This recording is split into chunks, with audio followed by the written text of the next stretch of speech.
Ranveer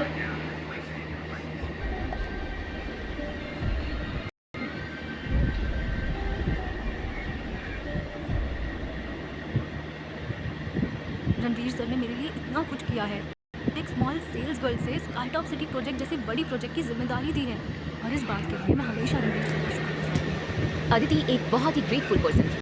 top city project का हर काम perfectly और स्मूथली हो, इसलिए वो डेली कंस्ट्रक्शन साइट खुद विजिट करती थी और हर एक सामान को खुद चेक भी करती थी। अब वो प्रेग्नेंट थी तो कुछ महीने बाद वो अपना ये काम कंटिन्यू नहीं कर पाएगी। ये सोचकर उसे रणवीर के लिए बुरा लगने लगा।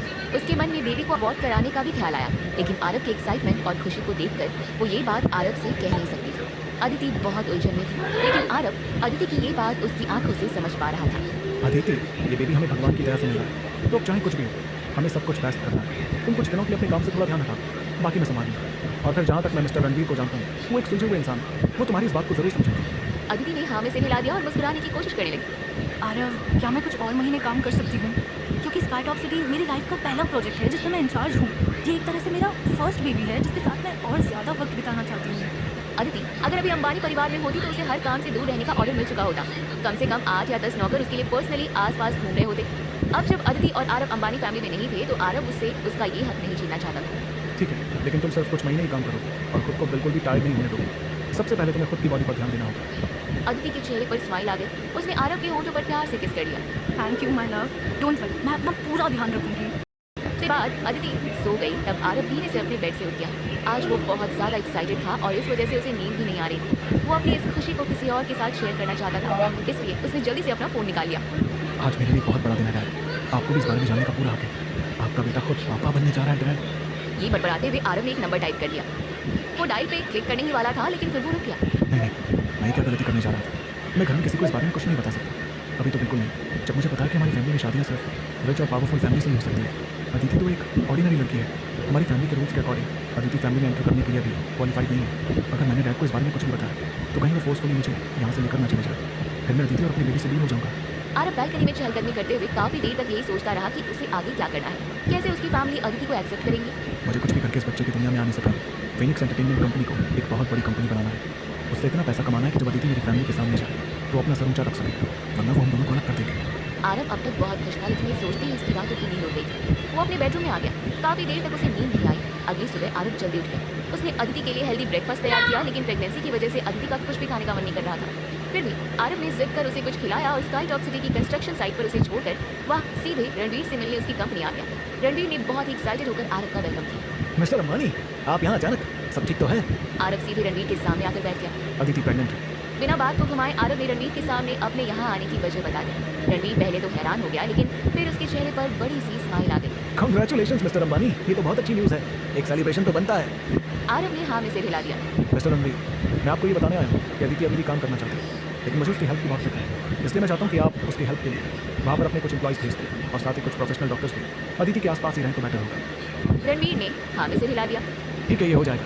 मैं कुछ लोगों को तो भेज दूँगा, लेकिन डॉक्टर, आप सबसे बेस्ट गायनेकोलॉजिस्ट और हेल्थ केयर डॉक्टर्स पढ़ेंगे। पैसों की कोई प्रॉब्लम नहीं। उन्हें 1 साल तक मेरे लिए काम करना होगा। इसके बदले में मैं उन्हें 5 मिलियन पे करूँगा। 5 मिलियन हर एक डॉक्टर को ये सुनते ही रणवीर शॉक हो गया।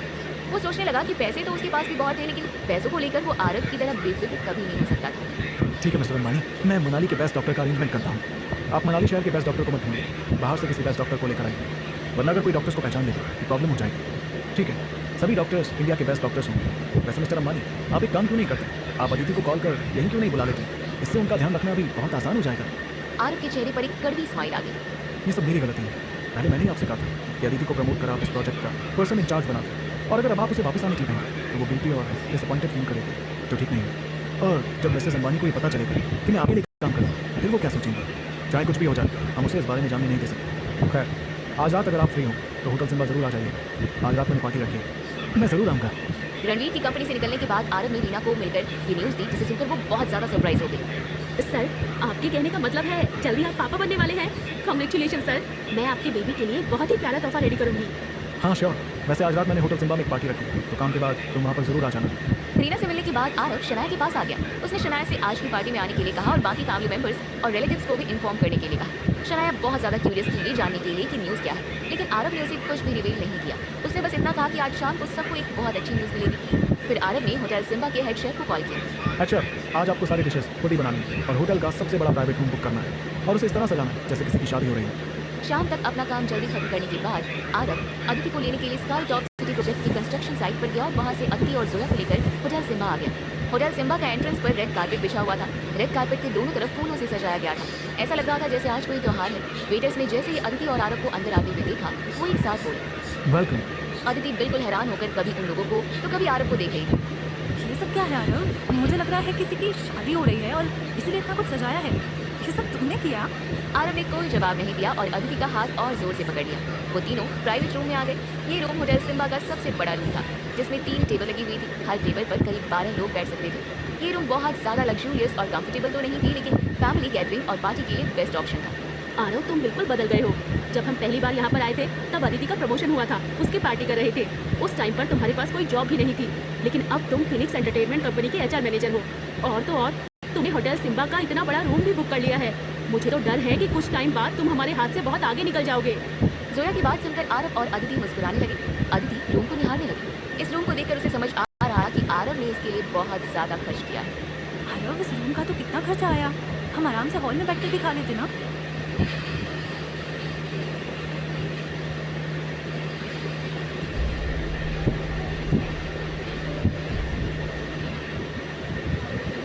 तुम टेंशन मत लो, यहाँ एक भी पैसा नहीं लगा। जब आज मैं यहाँ पर आया था और हेड शेफ को जैसे ही पता चला कि तुम प्रेग्नेंट हो तो उन्होंने मुझे यहाँ पर पार्टी करने के लिए वो कोई एक्स्ट्रा फीस चार्ज नहीं कर रहे हैं। अदिति हेड शेफ से पहले भी कई बार मिल चुकी थी और उसे लगता था कि वो बहुत ही ज़्यादा काइंड हार्टेड पर्सन है, लेकिन इस सब का रीज़न वो हमेशा से अद्वैत को मानती थी और अब अद्वैत और उनका कोई रिश्ता नहीं। लेकिन फिर भी वो अदिति के लिए इतना कुछ कर रहे थे, ये सोचकर अदिति बहुत ज़्यादा खुश हो गई। अदिति प्लीज़ तुम सवाल बाद में कर लेंगे, अब आराम से बैठ जाओ। इस समय आरव को बस इस बात की फिक्र थी कि कहीं अदिति टायर्ड ना हो जाए। कुछ देर बाद प्राइवेट रूम का दरवाजा खुला और एक वेट्रेस ने अनाउंस किया। मिस्टर अंबानी, आपके गेस्ट आ गए हैं। कौन से गेस्ट? हम फैमिली हैं। ये कहकर शनाया चहकती हुई अंदर आ गई। वो सीधे आरव के पास आ गई। जीजू, जो भी सरप्राइज है प्लीज जल्दी अनाउंस कीजिए ना। बीना जी और राकेश जी कंफ्यूज होकर आरव को देख रहे थे, क्योंकि कुछ दिनों पहले ही आरव ने उन्हें एक मेल ट्रीट दिया था और आज फिर वो पार्टी कर रहा था। उसने बीना जी से अपने रिश्तेदारों को भी बुलाने के लिए कहा था, जैसे कोई बहुत बड़ा कुछ होने वाला है। जोया हैरानी से बीना जी की तरफ मुड़ी। क्या सच में आप लोगों को नहीं पता? जोया का ये कहना था कि आरव ने उसकी तरफ घूम कर देखा। जब सब यहाँ पर आ जाएंगे तो मैं सबको बता दूंगा। मैं बार बार एक ही बात अनाउंस नहीं करना चाहता। मॉम डैड, आप लोग प्लीज़ बैठ जाइए। बीना जी आराम से मेन सीट पर बैठ गए। आरव, माना कि तुम अब एक मैनेजर हो, लेकिन इसका ये मतलब नहीं है कि तुम पैसे को पानी की तरह बहाओगे। हर कुछ दिनों में पार्टी करना सिर्फ पैसों की बर्बादी है। कहीं तुम्हें ये तो नहीं लगने लगा है ना कि तुम्हारे पास कुबेर का खजाना है? आरव आज बहुत अच्छे मूड में था, इसलिए उसने बीना जी की बातों को सीरियसली नहीं लिया। हाँ हाँ मॉम, आप बिल्कुल सही कह रही हैं, मैं आपकी बात याद रखूँगा। बीना जी हैरान हो गई थी। उन्होंने एक्सपेक्ट नहीं किया था कि आरव इतनी जल्दी उनकी बात को एक्सेप्ट कर लेगा। अब उनके पास आरव पर चिल्लाने का कोई भी रीज़न नहीं रह गया था। तभी जोया के फ़ोन पर एक मैसेज आया। मैसेज चेक करने के बाद वो अदिति की तरफ मुड़ गई। अदिति, हमारे पुराने कलीग्स नीचे आ गए हैं। मैं उन्हें वेलकम करने जा रही हूँ। मैं भी तुम्हारे साथ आती हूँ। अदिति अपनी जगह से उठकर खड़ी हो गई और वो वहाँ से जाने ही वाली थी, लेकिन आरव ने उसका हाथ पकड़ लिया। नहीं अदिति, तुम आराम से बैठो। जोया प्लीज़ तुम अकेली चली जाओ। जोया ने आरव को घूरते हुए देखा। उसे अब अदिति से और भी ज़्यादा जेलसी होने लगी। आरव अदिति को जितने अच्छे से ट्रीट कर रहा था, ये सब जोया को उतना ही ज़्यादा खटक रहा था। आरव हर दिन अदिति को ऑफिस छोड़ने और लेने जाता था, जो बाकी नॉर्मल बॉयफ्रेंड्स या हस्बैंड नहीं करते थे। वो और ललित भी काफ़ी टाइम से रिलेशनशिप में थे, लेकिन ललित के बिजी स्केड्यूल की वजह से उनका मिलना भी मुश्किल से हो पाता था। जोया को ललित से बहुत शिकायत थी, लेकिन उसे अपनी बात करने का मौका ही नहीं मिलता था।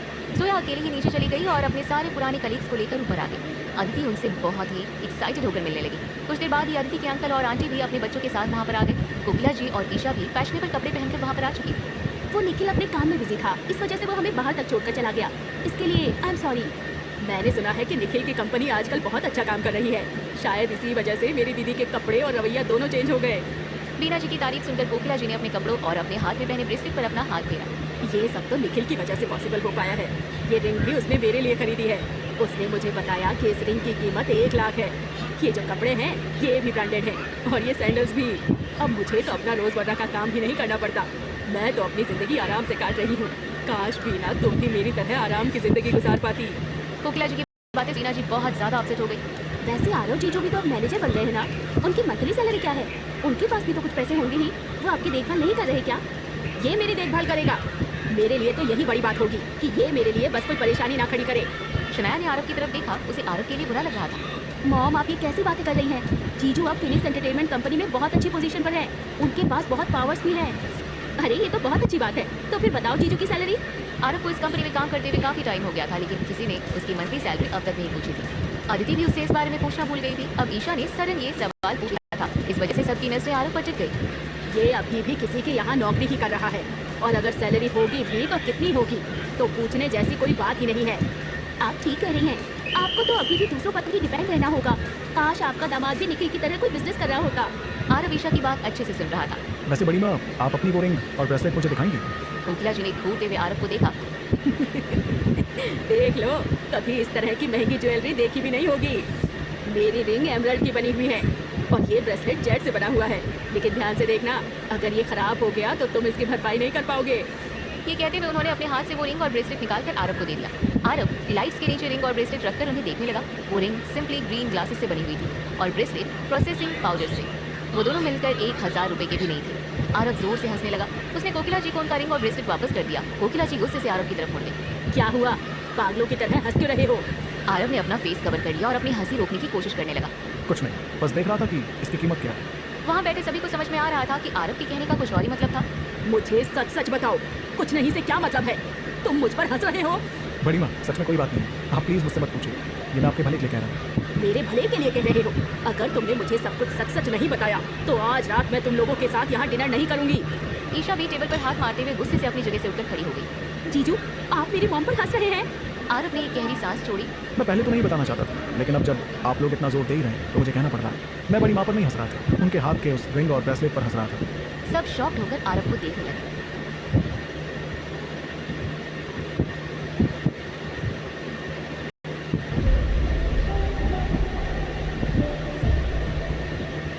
क्या प्रॉब्लम है इस अंगूठी और ब्रेसलेट में? कोकिला जी नर्वसली खुद से ही वो ब्रेसलेट और रिंग को ऑब्जर्व करने लगे। उन्हें जड़े और ऐसी महंगी ज्वेलरी के बारे में कुछ भी आइडिया नहीं था। उन्हें लगा कि अगर कुछ टूटा फूटा होता तो उन्हें पहले ही पता चल जाता। बड़ी माँ, मैं कुछ दिनों पहले अपने एक दोस्त से मिला था जिसकी अपनी ज्वेलरी शॉप है। मुझे उससे पता चला कि हम असली और नकली ज्वेलरी की कैसे पहचान कर सकते हैं। और फिर मैंने जब आपकी रिंग और ब्रेसलेट को देखा तो मुझे पता चला ये नकली है। ये सुनते ही कोकिला जी के चेहरे का रंग उड़ गया। अगर आरव की बात सच थी तो उनकी तो बहुत बेइज्जती हो जानी थी। ये सोचकर ईशा गुस्से से आरव की तरफ मुड़ गई। जीजू, क्या बकवास कर रहे हो आप? ये कैसे नकली हो सकता है? हमारे पास इसका आइडेंटिफिकेशन सर्टिफिकेट भी है, और तो और ये खुद निखिल खरीद कर लाया है। माहौल खराब ना हो इसलिए अदिति ने आरव का हाथ पकड़ लिया। आरव, ये क्या बोल रहे हो तुम? चुप हो जाओ। आरव ने ऐसे प्रिटेंड किया जैसे वो कंफ्यूज है कि उसे आगे बोलना चाहिए या नहीं।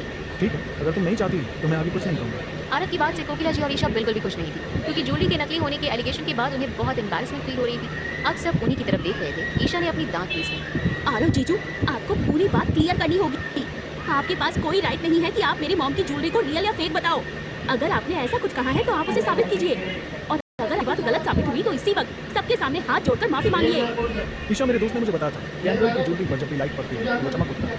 तब इस पर जो वाटर ड्रॉप्स होता है वो और भी ज़्यादा गाढ़ा हो जाता है। जबकि बड़ी माँ की एमराल्ड रिंग के साथ ऐसा कोई सीन नहीं, वो और भी ज़्यादा बिखर रहा है। तुम इस पर पानी डालकर देखो, ये खराब ना हो जाए तो कहना। और जहाँ तक इस ब्रेसलेट की बात है, ये रियल है। लेकिन जेड की जो बची हुई पाउडर होती है ना, जिसकी कीमत कुछ 100-200 रुपये होगी, उससे बनी होगी। अगर तुम्हें मेरी बात पर यकीन नहीं होता तो तुम पास के किसी ज्वेलरी शॉप जाकर इस बात का कंफर्मेशन ले सकते हो। आरव की बात सुनकर कोकिला जी को बहुत ही ज्यादा बुरा फील होने लगा। ये फेक नहीं हो सकता। तुम ज्वेलरी के बारे में कुछ भी नहीं जानते हो, तो तुम अपनी बकवास बंद करो। मॉम बिल्कुल सही कह रही हैं। आपको कुछ नहीं पता। शनाया को कोकिला जी और ईशा का बेकार में शो ऑफ करना पसंद नहीं आ रहा था। वो अपनी जगह से उठकर खड़ी हो गई। जीजू बिल्कुल सही कह रहे हैं। एक बार जब मैं अद्वैत के साथ ज्वेलरी शॉप पर गई थी, तब वहाँ पर एक स्टाफ ने भी इस बारे में बताया था।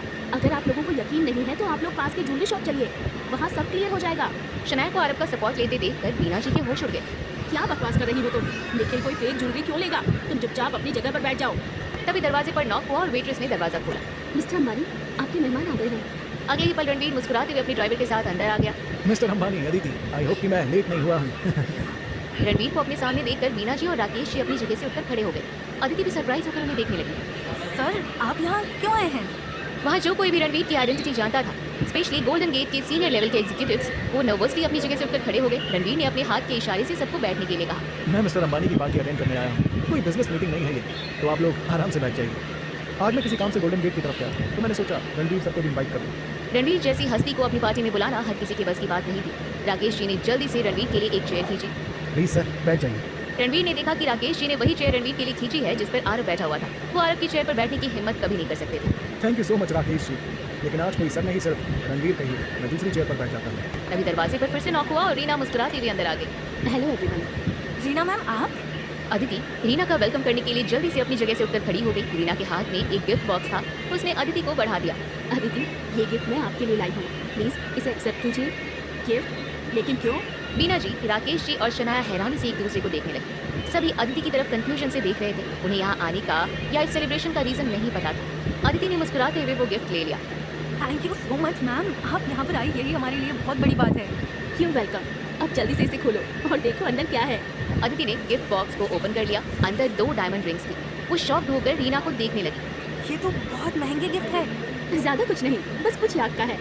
रीना ने जानबूझकर कुछ लाख कही थी ताकि आरव उसे सुने। रीना ये गिफ्ट अपने बॉस की वाइफ को दे रही थी, इसलिए कोई एक्सपेंसिव गिफ्ट लाना ही उसे सही लगा, क्योंकि उसके बाद आरव इस बात को कभी नहीं भूलता। कुछ लाख सुनने के बाद अदिति थोड़ा घबराने लगी। उसने एक्सपेक्ट नहीं किया था कि रीना उसे इतनी महंगी गिफ्ट दे सकती है। रीना को भी ये ज्यादा लग रहा था, लेकिन उसने ऐसे प्रिटेंड किया जैसे उसे कोई फर्क नहीं पड़ता। ये बस एक छोटा सा गिफ्ट है। बाय द वे, सबसे पहले तो mister and Mrs Ambani, I wish कि आप दोनों का प्यार हमेशा ऐसा ही बना रहे। और सेकेंडली कॉन्ग्रेचुलेशंस, आप दोनों जल्दी ही पेरेंट्स बनने वाले हैं। आई विश कि आप लोगों की लाइफ में बस खुशियाँ ही खुशियाँ आए। शनाया तब से यही गेस करने की कोशिश कर रही थी कि ऐसी क्या खुशी है जो आरव अनाउंस करना चाहता है। जैसे ही उसने रीना के मुंह से बच्चे के बारे में सुना, वो सरप्राइज हो गई। अदिति दी, आप प्रेग्नेंट हो? बीना जी और राकेश जी भी एक दूसरे को बड़ी बड़ी आंखों से देखने लगे। अदिति ने शर्माते हुए हाँ में सिर हिला दिया। कल 2 बार मुझे वॉमिटिंग हुई तो आरव मुझे हॉस्पिटल चेकअप के लिए लेके गए। वहाँ हमें पता चला कि मैं 2 मंथ्स की प्रेग्नेंट हूँ और इसीलिए ही आज ये पार्टी है, ताकि हम ये गुड न्यूज़ को सेलिब्रेट कर सकें। रीना ने एम्बैरेसमेंट से आरव और फिर अदिति की तरफ देखा।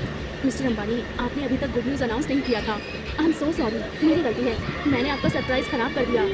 कोई फर्क नहीं पड़ता, ये न्यूज़ कोई भी अनाउंस कर, बस गुड न्यूज़ सबको पता तो चल गया। थैंक यू आपकी गिफ्ट के लिए मैम। रणबीर भी अपनी जगह से उठकर खड़ा हो गया और उसने अपने ड्राइवर के हाथ से गिफ्ट बॉक्स लेकर अदिति की तरफ बढ़ा दिया। अदिति, ये गिफ्ट मैंने आपके और मिस्टर अंबानी के लिए प्रिपेयर किया, आप लोग प्लीज़ एक्सेप्ट कीजिए। रणबीर ने अपना गिफ्ट बॉक्स ओपन कर अदिति को दिखाया। उसमें जड़ी के 2 ब्रेसलेट थे। सर, ये तो ग्रीन जैक की ब्रेसलेट है। ये तो वैसे ही ब्रेसलेट है जो बड़ी माँ ने पहनी है। उनका कहना है कि उनके ब्रेसलेट की कीमत लाखों में है। मतलब आप इतनी महंगी गिफ्ट दीदी और जीजू को दे रहे हैं? वाह। रणबीर ने कोकिला जी की तरफ देखा। जैसे ही उनकी नजर कोकिला जी के हाथ पर पड़ी, उनके चेहरे पर हंसी आ गई। इसकी कीमत कुछ खास नहीं है और इसे मैंने खुद ही चूज़ किया है। ये बिल्कुल ऑथेंटिक है और ये प्रेग्नेंट लेडी के लिए बहुत अच्छा है। रणबीर से गिफ्ट लेने में अदिति को थोड़ी शर्म आ रही थी, इसलिए आरव ने रणबीर से गिफ्ट ले लिया। Thank you so much sir. तभी शनाया की नजर ईशा पर पड़ी, जो अपने हाथ में ब्रेसलेट और रिंग को पकड़े खड़ी थी। वो कुछ बोलने ही वाली थी, इससे पहले ही शनाया ने कहा, सर, आपको तो महंगी चीज़ों का काफ़ी शौक होगा और एक्सपीरियंस। आप तो रियल और फेक में भी फर्क बता सकते हैं ना। आरव जीजू ने थोड़ी देर पहले बताया कि आंटी ने जो भी ब्रेसलेट और रिंग पहनी हुई है वो फेक है। तो क्या आप उसकी पहचान कर सकते हैं? ईशा ने घूरते हुए शनाया को देखा। हाँ बिल्कुल, मैं भी यही कहने वाली थी। इसे चेक करके अभी की अभी बात को क्लियर कीजिए। हमें किसी से डर नहीं है। अभी क्लियर हो जाएगा कि कौन काबिल है और कौन फटीचर। सर, मेरे हस्बैंड स्प्लेंडिड बिल्डर में काम करते हैं। उसने एक बार आपकी कंपनी के साथ भी काम किया है। उसने मेरी मॉम के लिए ये ज्वेलरी लाई है, लेकिन आरव जीजू का कहना है कि ये फेक है। प्लीज़ आप इसे चेक कीजिए ताकि आरव जीजू के मुंह पर तमाचा पड़ सके।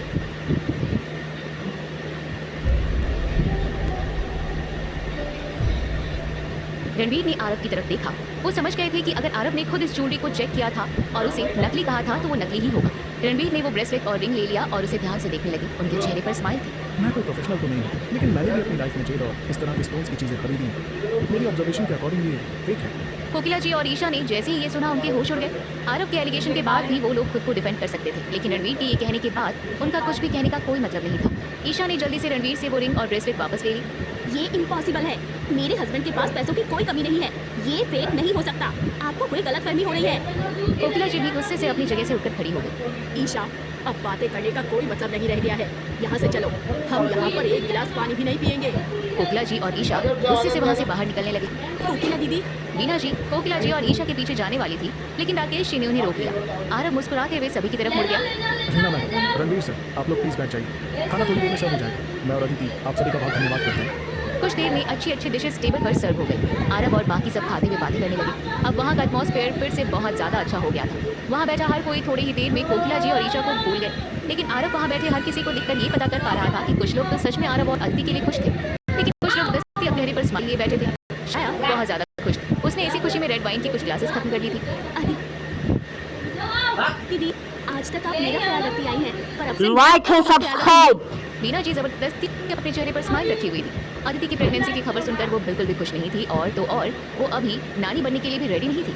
कहाँ मैं अदिति और क्रिश को साथ मिलाने का सोच रही थी और कहाँ ये प्रेग्नेंट होकर बैठ गई है। अब इन दोनों का साथ में लाना मेरे लिए और भी मुश्किल हो जाएगा। तभी हेड शेफ वहाँ एक बड़ा सा केक लेकर आ गया जिसमें आरव और अदिति की पिक्चर बनी हुई थी, जिसमें अदिति का पेट निकला हुआ था, वो प्रेग्नेंट थी। ये देखकर अदिति की आंखें नम हो गई। मिस्टर एंड मिसेस अंबानी, ये केक मैंने आप दोनों के लिए बनाया है। आई विश कि आप दोनों हस्बैंड वाइफ के बीच प्यार ऐसे ही बना रहे और जल्दी आप दोनों का एक हेल्दी बेबी आपके साथ हो। आप दोनों का बेबी जब 1 महीने का हो जाएगा तो आप हमारे होटल जरूर आइएगा। उस दिन पूरे होटल में हम 20% डिस्काउंट देंगे। आरव और अदिति ने मिलकर केक कट किया। खाने के बाद बीना जी और राकेश जी वॉशरूम की तरफ गए थे। आरव भी वहाँ फ्रेश होने आया था, तभी उसे बीना जी और राकेश जी की तेज आवाज बाहर तक आई। इतना कुछ गलत हो गया है और आप अभी भी मुस्कुरा रहे हैं। क्या मतलब है तुम्हारा? क्या गलत हुआ है? अदिति प्रेग्नेंट है, क्या आपको ये सही लग रहा है? राकेश जी ने कंफ्यूजन से बीना जी की तरफ देखा।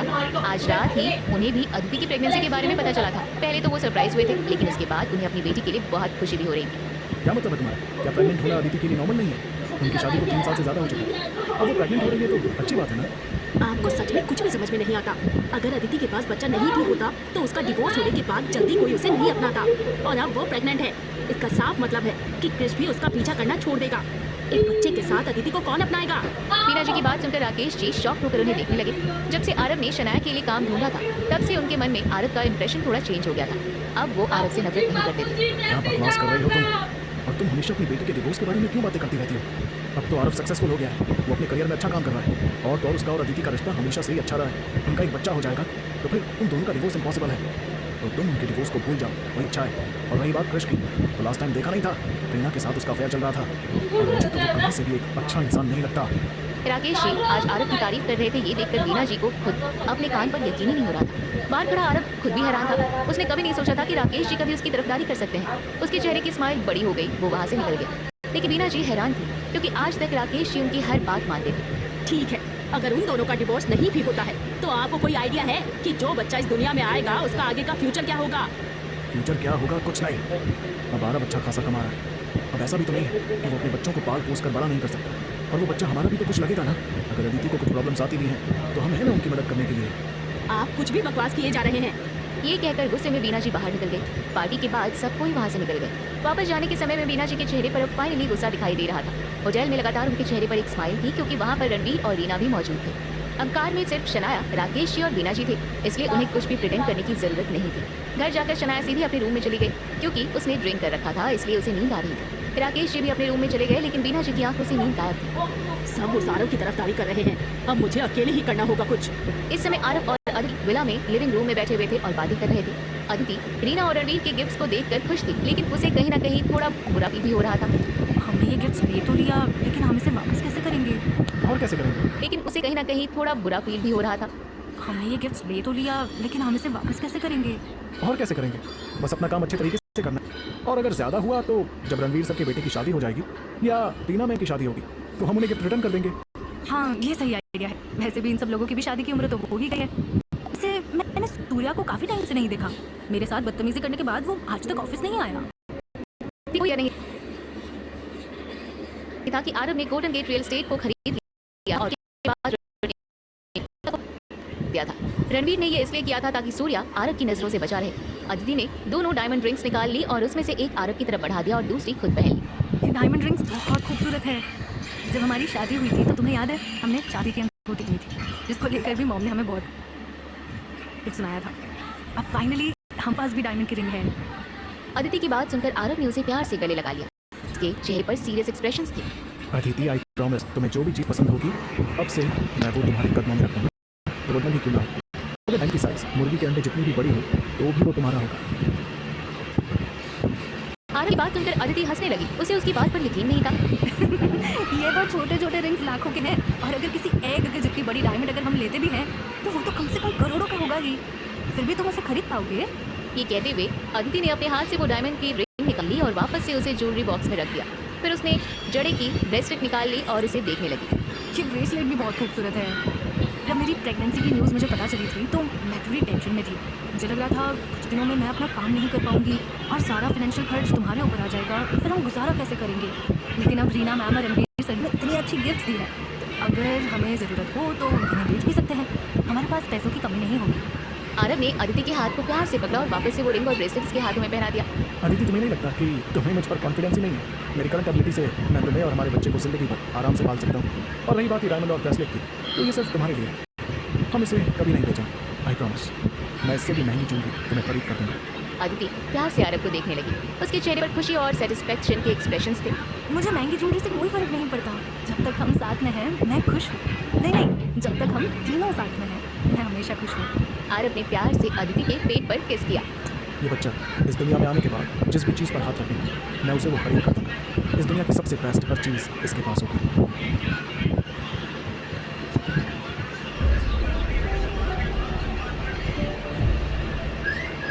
अब से सारी चीज़ प्लान करनी पड़ेगी। हमारे बच्चे को बेस्ट लाइफ मिलनी चाहिए। इसकी एजुकेशन बेस्ट इंस्टीट्यूट से होनी चाहिए। मैं पूरी कोशिश करूँगा कि हमारा बेबी हमसे भी बेहतर इंसान बने। आरव ने अपनी बात कहते हुए अदिति के माथे पर प्यार से किस कर लिया। रूम में आकर अदिति कुछ देर बाद सो गई, लेकिन आज भी आरव की आंखों से नींद गायब। क्या बेबी को अंबानी फैमिली में लेकर जाना सही है? आरव के मन में एक सवाल ने घर कर लिया था। अंबानी फैमिली का पैसा और स्टेटस में कोई मुकाबला नहीं था।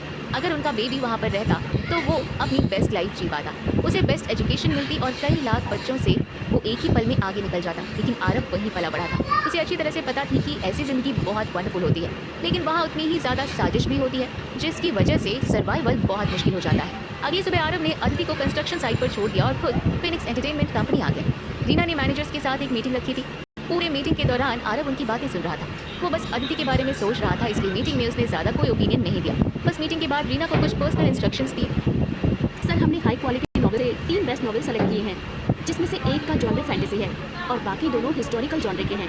पिछले 2 सालों से फैंटेसी जॉनर लोगों को बहुत पसंद आ रहा है और मुझे लगता है कि कियारा अग्रवाल और अरमान कश्यप इस रोल के लिए परफेक्ट फिट भी बैठेंगे। रीना ने इस बार रिवाइज वर्ड की क्वालिटी हाई हो इस पर फोकस किया था। सर, आपने पूरा प्लान पढ़ लिया? हाँ, हम इन 3 नॉवेल्स पर काम कर सकते हैं। इसके लिए हमें 2 मेंबर्स की ज़रूरत भी पड़ेगी। मुझे लगता है सभी नॉवेल्स को रिवाइज वर्क की ज़रूरत नहीं है। हम अडैप्टेशन के दूसरे टर्म को भी देख सकते हैं। रीना ने आरव के लिए एक कप चाय बढ़ा लिया। सर, प्लीज़ कुछ एडवाइस दीजिए ना। फैंटेसी नॉवल को हम फिल्म शूटिंग के लिए अडॉप्ट कर लेते हैं और जो दूसरी नॉवल है उसको हम एनिमे के लिए कंसिडर कर लेते हैं, जिसमें टाइम ड्यूरेशन बहुत कम टाइम का होगा। आरव ने उन नॉवेल्स को थोड़ा बहुत रीड किया था। इस वजह से स्टोरी की प्लॉट, टारगेट ऑडियंस के बारे में आरव को आइडिया मिल गया था। और हिस्टोरिकल जॉनर को हम डायरेक्टली ऑडियो बुक बना सकते हैं। वैसे जब हम किसी भी नॉवल का मूवी या ड्रामा बनाते हैं तो हमें कल्चरल बैकग्राउंड के बारे में ज़रूर ध्यान रखना होता है। तुम्हें पर्सनली स्क्रिप्ट, एक्टर्स और कपड़ों को देखना होगा। रीना ने जल्दी से हाँ में सिर हिला दिया। ठीक है सर, मैं समझ गई। By the way, lady boss को मेरा गिफ्ट कैसा लगा? तुम इतनी बड़ी कंपनी की मालकिन हो, फिर भी तुमने इतना सस्ता गिफ्ट दिया। ये एक्सपेक्टेड नहीं था। रीना के चेहरे पर एक बड़ी सी स्माइल आ गई। सर, बाकियों को तो नहीं पता कि मेरी असलियत क्या है, लेकिन आपको तो पता है ना। आज मेरे पास जो कुछ भी है सब आपका दिया हुआ है। आपने अब तक जितने भी पैसे दिए थे वो सारे मैंने कमर्शियल एक्टिविटीज़ में ख़त्म कर दिए। मेरे पास बिल्कुल भी पैसे नहीं हैं और हमारी कंपनी ने अभी ही अपना ऑपरेशन शुरू किया है, तो मुझे उसमें से भी कहीं पैसा आता नहीं दिख रहा। तुम्हें देखकर तो लग रहा है जैसे तुम अभी भी बहुत गरीब हो। खैर, तुमने जो गिफ्ट दिया वो अदिति को बहुत पसंद आया। तुम मेहनत करो। आई होप कि इस साल के खत्म होने तक तुम्हें अच्छा बोनस मिल जाएगा। ये सुनते ही रीना के चेहरे पर बड़ी स्माइल आ गई। Thank you so much sir. उन तीनों नॉवेल्स का क्या करना है ये डिसाइड होने के बाद रीना अगली मीटिंग के लिए निकल गई। रीना ने अपने एक एम्प्लॉय को फेमस एनिमे स्टूडियो से बात करने के लिए भेज दिया। इस काम में डबिंग वॉइस एक्टर्स की भी जरूरत थी, जो ऑलरेडी फिनिक्स कंपनी में स्ट्रीमर के तौर पर मौजूद थे। इस मामले में बाहर का कोई आदमी फायदा ना उठा ले जाए, इसलिए आरव ने कुछ वेल नोन स्ट्रीमर को डबिंग वर्क देने को सजेस्ट किया, जिसके लिए आरव और Reena Phoenix live stream company आ गए, जहां वेंसी ने ऑलरेडी कुछ वॉइस स्ट्रीमर की लिस्ट निकाल कर रखी थी। मैम, हमारे पास टोटल 23 वॉइस आर्टिस्ट हैं, जिसमें से 15 फीमेल और बाकी सब मेल आर्टिस्ट हैं। मैंने उनके करंट फॉलोवर्स के बेसिस पर उन्हें रैंकिंग दी है। आप देख लीजिए। रीना ने उन स्ट्रीमर के लिस्ट को 2 पार्ट में डिवाइड कर लिया और एक पेपर खुद रखकर एक पेपर आरव की तरफ बढ़ा दिया। उस लिस्ट को देखने के बाद रीना आरव की तरफ मुड़ गई। मिस्टर अंबानी, आपको ये लिस्ट कैसी लग रही है? आरव को उनमें से सिर्फ एक ही स्ट्रीमर की प्रोफाइल अच्छी लगी, जिसके पास वॉइस क्राफ्ट के बाकी स्किल्स भी थे। हम एक काम करते हैं, हम इन सभी को मनाली बुला लेते हैं और उनसे फेस टू फेस बातें कर लेंगे। फिर उसमें से जो भी हमें बेस्ट लगे उन्हें सेलेक्ट कर देंगे। उनका आने जाने का और रहने का खर्चा सब हमारी कंपनी उठाएगी। मैं भी यही सोच रही हूँ। वेंसी, आप उनके यहाँ आने का अरेंजमेंट कीजिए और जितना जल्दी उनका इंटरव्यू हो सके वो कंडक्ट कीजिए। मैनेजर, आप लोग प्लीज़ कंटिन्यू कीजिए, मैं वॉशरूम से आता हूँ। इस डिस्कशन में ही आरव ने वहाँ से निकलने का एक बहाना बना लिया, जो वेंसी के लिए थोड़ा अजीब था, लेकिन रीना के हामी भरते ही आरव रूम से बाहर निकल गया। आरव को अदिति से बात किए हुए 1 घंटे से ज़्यादा हो चुके थे और उसे एक बार फिर से अदिति की हाल चाल पूछनी थी। उसने जल्दी से अदिति का नंबर डायल कर लिया। हेलो अदिति, क्या कर रही है? ये पिछले 3 घंटे में तीसरी बार था जब आरव ने अदिति से ये सवाल पूछा था। फोन की दूसरी तरफ अदिति वर्कर्स से कुछ बातें कर रही थी। मैं एक छोटी सी मीटिंग में हूँ। ओके, वैसे तुम ठीक तो हो ना? आरव की बात सुनकर अदिति को हंसी आ गई। आरव, तुम कितनी बार ये सवाल करोगे? मैं ठीक हूँ, बिल्कुल ठीक हूँ। अब तुम फ़ोन रखो और खबरदार जो आप मुझे डिस्टर्ब किया तो। वेट, मैं तुम्हें डिस्टर्ब नहीं करूँगा, बट तुम पहले प्रॉमिस करो कि अगर तुम्हें थोड़ा भी लो फील हो तो तुम डायरेक्ट मुझे कॉल करोगे, ठीक है? ठीक है, अब कॉल रखो। पहला कॉल कट होने के बाद अदिति ने प्यार से अपने पेट पर हाथ फेरा। देख रहे हो ना बेबी, तुम्हारे पापा इस दुनिया के बेस्ट हस्बैंड हैं और आई एम श्योर वो उससे भी बेस्ट पापा बनेंगे। अदिति अभी खड़ी थी, उसे अचानक लगा उसका सिर भारी हो रहा है। वो धड़ाम से चेयर पर बैठ गई। जोया जो उसके पास ही थी, उसने भागकर अदिति को पकड़ लिया। Aditi, are you okay? Aditi ने अपने सर पर हाथ रख लिया। हाँ, आई एम फाइन, बस हल्का सा चक्कर आ गया था। तभी अदिति के सामने एक मिडिल एज की लेडी पानी का ग्लास लेकर आ धमकी, जिसमें ORS वाटर था। जी, आप कौन और ये क्या है? तभी पीछे से एक रौब आवाज आई। ये 4 इंजीनियर्स हैं जो आपके साथ यहीं कंस्ट्रक्शन साइट पर काम करेंगे और ये 10 वर्कर्स से बाकी वर्कर्स को ज्वाइन करेंगे। सामने रणवीर अपने ड्राइवर के साथ खड़े थे। अदिति हड़बड़ाते हुए अपनी जगह से उठकर खड़ी हो गई। उसे ये सब कुछ भी समझ नहीं आया। इधर अदिति से बात करने के बाद आरव आकांक्षा को ढूंढते हुए उसके डेस्क पर आ गया। वो कुछ देर तक उसके डेस्क के सामने खड़ा रहा, लेकिन आकांक्षा ने उसकी तरफ ध्यान नहीं दिया। वो अपने लैपटॉप में गुम थी। आरव ने धीरे से उसके डेस्क पर नॉक किया। हेलो आकांक्षा। आकांक्षा का जैसे ध्यान टूटा, उसने अपनी नजर उठाकर सामने देखा। आरव देखकर वो हैरान रह गई, लेकिन अगले ही पल उसके चेहरे पर बड़ी सी स्माइल आ गई। सर, आप यहाँ? आज भी कोई मीटिंग है? हाँ मीटिंग तो है, लेकिन तुम बताओ हमारा काम कैसा चल रहा है? आकांक्षा के चेहरे पर एम्बैरेसमेंट साफ दिखाई देने लगी। ठीक चल रहा है, बस मुझसे कुछ गलतियाँ हो जाती हैं, लेकिन मैं बहुत कोशिश कर रही हूँ कि वो गलतियाँ फ्यूचर में ना हो। आकांक्षा के चेहरे पर इतने सीरियस एक्सप्रेशंस देखकर आरव ने मुस्कुराते हुए हाँ में सिर हिलाया। आकांक्षा जैसी गरीब घर की बच्ची जिनके सर पर माँ बाप का हाथ नहीं होता, उनके पास हार्ड वर्क करने के अलावा और कोई ऑप्शन नहीं रह जाता। तुम जल्दी अपना काम फिनिश करो और मेरा तुम्हारे दादाजी से मिलने चाहिए। मैं तुम्हारे मैनेजर को इन्फॉर्म करूँगा। आकांक्षा हैरानी से आरव को देखने लगी। उसने एक्सपेक्ट नहीं किया था कि आरव इतनी जल्दी उसके दादाजी से मिलने के लिए बोलेगा। मैं तुम्हारे लिए हाफ डे की लीव की बात करने जा रहा हूँ, जल्दी रेडी हो जाओ। ये कहकर आरव मुड़ा और मीटिंग में चला गया। वहाँ अभी भी कुछ सीरियस डिस्कशन चल रहे थे। मैम मुझे कुछ अर्जेंट काम आ गया है, तो मैं निकल रहा हूँ।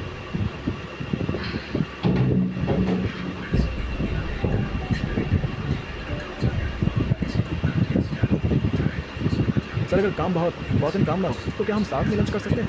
इससे हम एक दूसरे को अच्छी तरह से जान पाएंगे। आपका सजेशन अच्छा है। अगर हम सब साथ में लंच करेंगे तो कंपनी के एम्प्लॉइज एक दूसरे से मिल पाएंगे और एक दूसरे को बेटर समझ पाएंगे। लेकिन सॉरी, मैं आज अटेंड नहीं कर पाऊंगा। वेंसी को पता चल गया था कि आरव रीना का बहुत खास आदमी है, वरना रीना हर बार यहाँ आते हुए आरव को अपने साथ लेकर नहीं आती। मिस्टर अंबानी, अगर आप अभी हमारे साथ नहीं आ सकते तो हम रात का डिनर एक साथ प्लान कर सकते हैं। रात को मैं बिल्कुल फ्री नहीं हो पाता। मैं आपको अच्छे से पता है, काम के बाद मैं अपनी वाइफ को उसके ऑफिस से मिलने जाता हूँ। कोई बात नहीं, हम नेक्स्ट टाइम मिल लेंगे। रीना को समझ में आ गया था कि आरव यहाँ पर लंच नहीं करना चाहता, वरना वो बार बार इनकार नहीं करता। मैनेजर, आप मिस्टर अंबानी को फोर्स मत कीजिए। उन्हें ज़रूर कोई अर्जेंट काम आ गया होगा और फिर उनकी वाइफ प्रेग्नेंट भी है। वेंसी ने जल्दी से हाँ में सिर हिलाया। फिर आरव सबको बाय बोलकर वहाँ से बाहर निकल गया। वो आकांक्षा को लेकर फ्रूट्स की दुकान पर आया।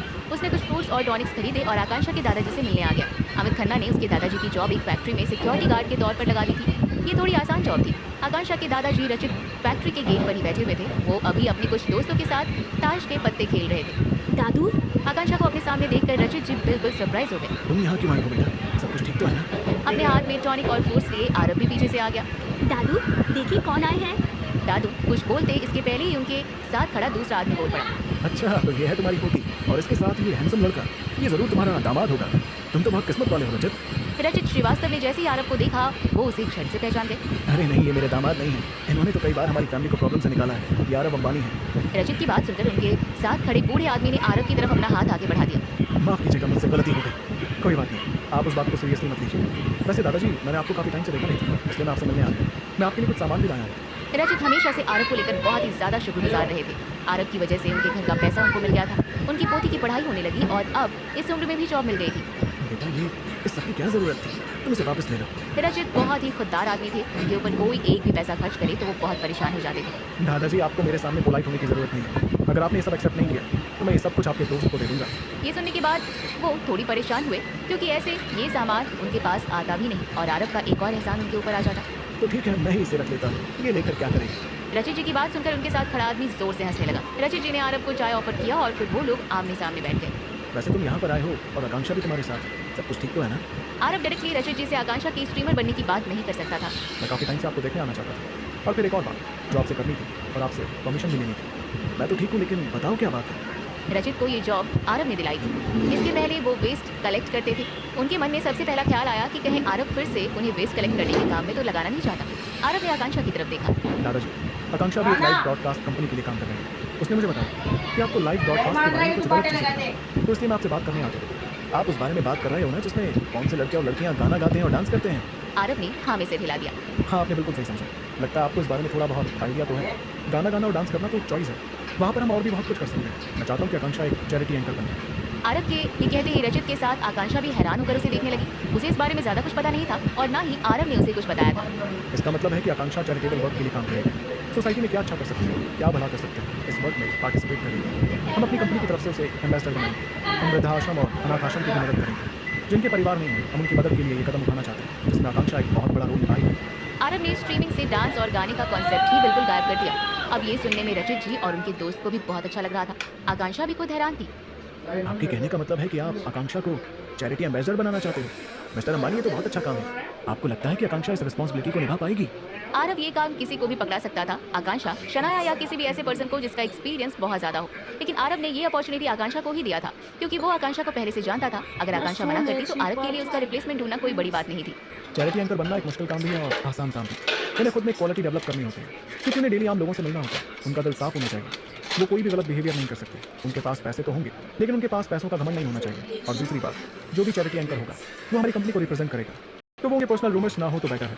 दादाजी, आपने आकांक्षा को एक बहुत अच्छी परवरिश दी है। उसके सिर पर माँ पापा का हाथ नहीं है, और इसलिए मुझे पता है कि आप दोनों ओल्ड एज का अकेलापन और एक बच्चे का अकेलापन अच्छे से तो ये काम आकांक्षा के लिए इतना डिफिकल्ट भी नहीं होगा। अपनी बात कहते हुए आरव ने आकांक्षा की तरफ देखा। उसकी आंखें भर आई थी। शायद उसे अपने पुराने दिन याद आ गए थे। आकांक्षा, तुम बताओ, क्या तुम इतनी बड़ी रिस्पॉन्सिबिलिटी उठाना चाहती हो? अगर तुम्हारे दादाजी मान जाते हैं और तुम हाँ कहोगे तो मैं डायरेक्टली तुम्हें रीना मैम से इंट्रोड्यूस करवा दूंगा। लेकिन इसका मतलब ये नहीं होगा कि तुम्हें ये पोजीशन मिल जाएगी। तुम्हें इसके लिए कुछ टेस्ट भी देने होंगे, और फिर मैनेजमेंट टीम अगर तुम्हें कंसिडर करेगी तो उसके बाद ही तुम्हें ये पोजीशन मिलेगा। तभी रचित जी के साथ बैठा हुआ आदमी बोल पड़ा। मुझे नहीं लगता कि तुम्हें इस काम में जाना चाहिए, क्योंकि इसमें मेहनत बहुत ज्यादा है और बदले में तुम्हें कंपनी क्या ही दे देगी, बस सैलरी। अंकल सही कह रहे हैं, तुम्हारे एक्टिविटी से रेवेन्यू शेयर काफी जनरेट हो सकता है, लेकिन उसमें से तुम्हें कुछ नहीं मिलता। तुम्हें बस सैलरी के पैसे मिलेंगे। और अगर मैं ऑनेस्टली बताऊं तो ये बहुत ज्यादा हार्ड वर्क है। शायद इस काम के बाद तुम्हें अपना पर्सनल टाइम भी ना मिले। आरव ने खुद अपॉर्चुनिटी आकांक्षा के सामने रख दी थी। आरव देखना चाहता था कि आकांक्षा इस अपॉर्चुनिटी को एक्सेप्ट करती है या नहीं। तुम्हारा एक डिसीजन तुम्हारी किस्मत बदलेगा आकांक्षा। Choose wisely. तभी आरव का फोन बजने लगा। अदिति का कॉल था। मैं 1 मिनट में आरव ने साइड आकर कॉल उठाया। वो कुछ बोलता इसके पहले ही अदिति की धीमी आवाज आई। आरव, तो मुझे लेने मत आना, मैं मॉम के घर जा रही हूँ।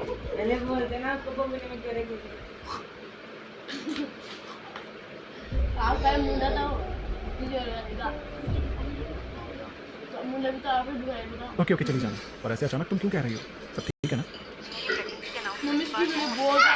अदिति की बात सुनकर आरव को पिछली रात की रीना जी और राकेश जी की आर्गुमेंट याद आ गई। उसके माथे पर परेशानी के भाव साफ दिखाई देने लगे। उसे किसी ने कुछ कहा? शनाया का कॉल आया था, तो वो कह रही थी शायद मॉम डैड के बीच बड़ी लड़ाई हो गई है और